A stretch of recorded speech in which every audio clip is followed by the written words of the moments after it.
I've been studying how our memory can play tricks on our investment decision. So memory is important for every decision we make. We always draw upon that memory. But the memory is not a neutral way of viewing the world. So we actually have all kind of biases. And what my co-authors and I wanted to find out is how does that memory bias influence us when we make investment decisions. And so we did an experiment in which a participant could choose between stock A and stock B. So say they pick stock B, then we show them for 12 periods the outcomes of the stock. So they will have a gain, another gain, a loss. And now after those 12 periods, we either ask them right away or after 1 week had passed, how many times did you see a gain?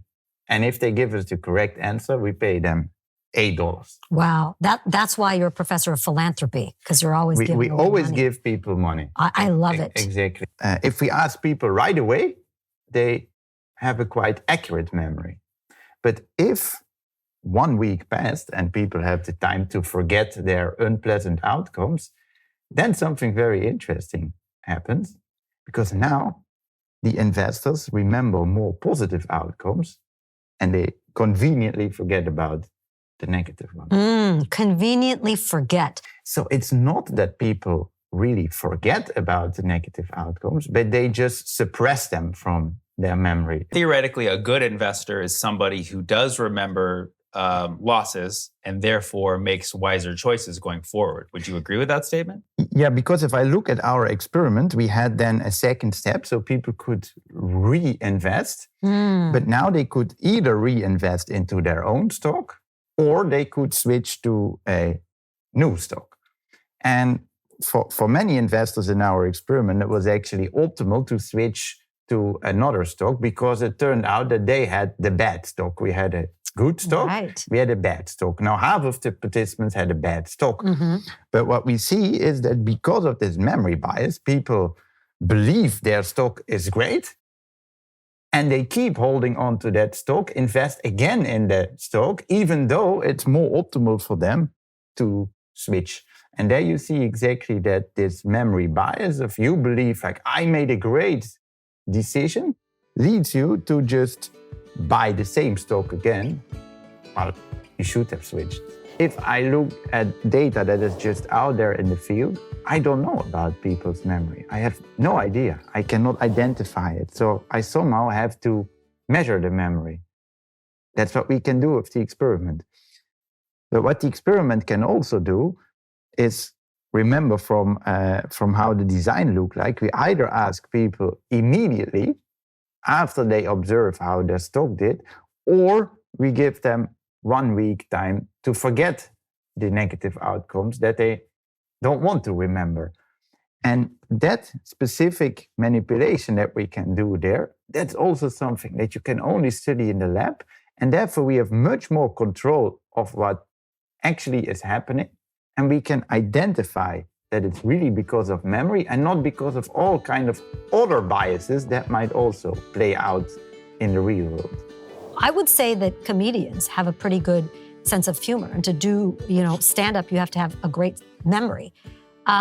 You decided to do improv, where there's not a lot of remembering. Is that why you chose improv? Now, so what I really like about improv, and that is also something that I think is very helpful to all scientists, is, and you will know this, it's the yes and rule. And so whenever another improv player gives something to you, you actually see this as a gift. So you say yes, and you add something. And what I see that is the standard in science is no, but. We have this conference here. A lot of people will present their research, and almost all of the questions in the audience will be, yeah, no, but I don't believe this, or no, but you did the wrong test. Wow.